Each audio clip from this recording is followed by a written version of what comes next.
Title: My wife cheated on me for over a year, and every time I uncovered one lie, 3 more appeared. I never thought I'd be posting something like this.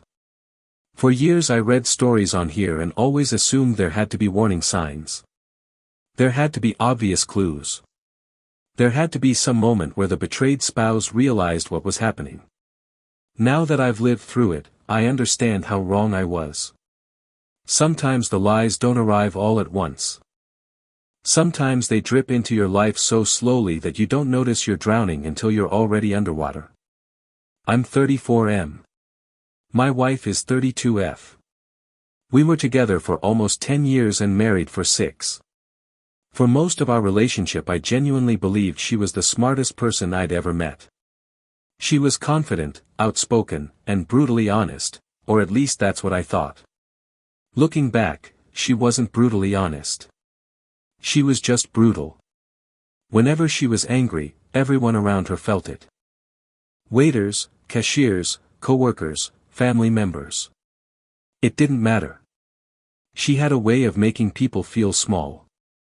The strange thing was that she was never like that with me in the beginning. At first she was funny, affectionate, and incredibly supportive. She pushed me to apply for a better job. She helped me through one of the worst periods of my life when my father got sick. She stayed with me in hospital waiting rooms. She held my hand when I thought I was losing everything. I loved her for that. Maybe that's why I ignored so many red flags later. Because I kept comparing who she was becoming to who she used to be. The first couple years of marriage were mostly good. Not perfect. Good. We bought a small house. Adopted a dog. Started talking about having kids someday. Nothing felt unusual. Then things started changing. At first it was little lies. The kind that seemed pointless. I'd ask where she'd gone after work. She'd say she stopped at a grocery store. Later I'd find a receipt from a completely different place. When I pointed it out, she'd shrug and say she forgot. No big deal. Except it kept happening. Again. And again. And again.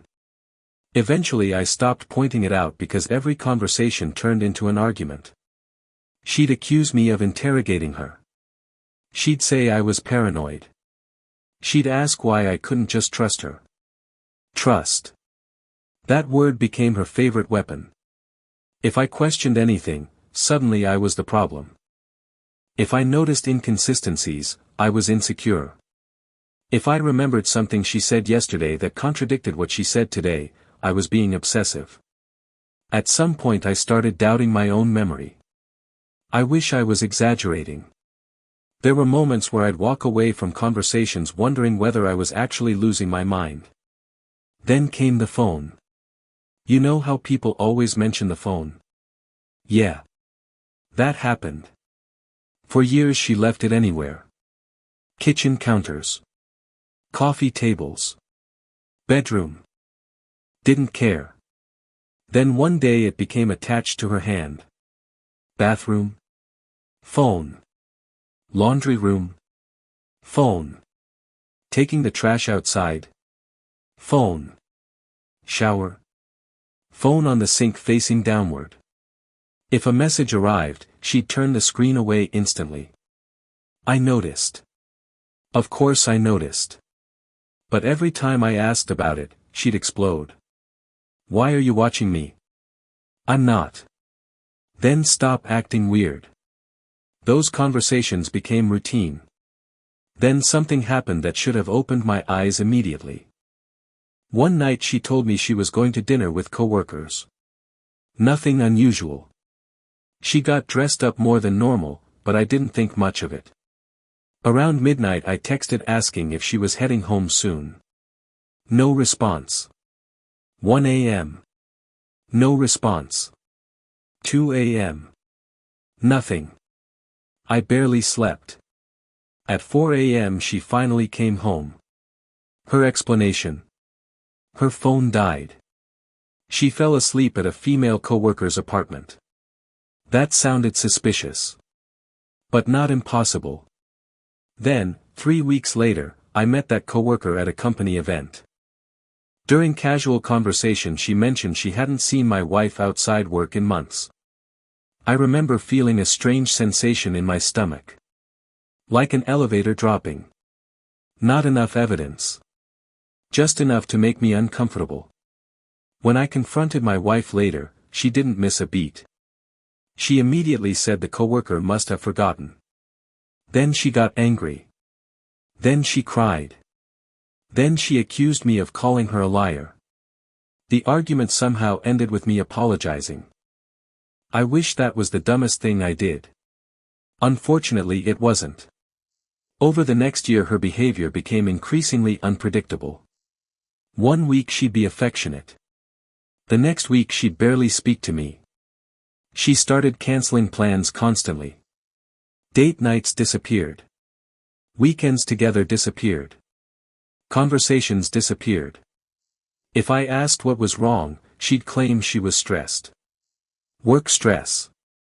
Family stress. Friend stress. Everything except the truth. One Friday she announced she needed to travel for a conference. 3 days. Out of town. Last minute. Again, weird but believable. When she returned, she seemed happier than she'd been in months. Almost glowing. I remember thinking maybe the trip helped her relax. A month later I learned there had never been a conference. I didn't know that yet, though. At that point I was still trying to save a marriage I didn't realize was already dying. Then came the first truly devastating discovery. Not the affair. Something else. I received a fraud alert from our bank. At first I assumed someone had stolen our card information. Instead I discovered thousands of dollars missing from our joint account. Thousands. When I asked her about it, she casually claimed she had forgotten to mention some work expenses. The explanation sounded ridiculous. But she delivered it with such confidence that part of me believed her. The next day I checked again. The transaction descriptions had changed. Different explanation. Different story. Different details. I confronted her. She snapped. Started yelling. Accused me of monitoring her spending. Said I was controlling. Said married couples shouldn't keep score. The thing is, I wasn't keeping score. I was trying to understand why our savings account looked like it had been attacked by a tornado. That night she slept in the guest room. The following morning she acted like nothing happened. No apology. No discussion. Nothing. And somehow things got even stranger. A few weeks later our dog escaped through a gate someone forgot to close. I spent hours searching the neighborhood. Calling shelters. Posting online. Panicking. Meanwhile my wife barely seemed concerned. When I finally found him, exhausted and terrified, she wasn't relieved. She was annoyed. Annoyed. Because I'd interrupted her plans. At the time I didn't know what those plans were. Later I'd discover she had been meeting someone that afternoon. The realization still makes me sick. But none of that compares to what happened next. Because the affair wasn't uncovered through detective work. It wasn't some elaborate investigation. It was pure dumb luck. And it started with a photograph. A photograph I wasn't even supposed to see.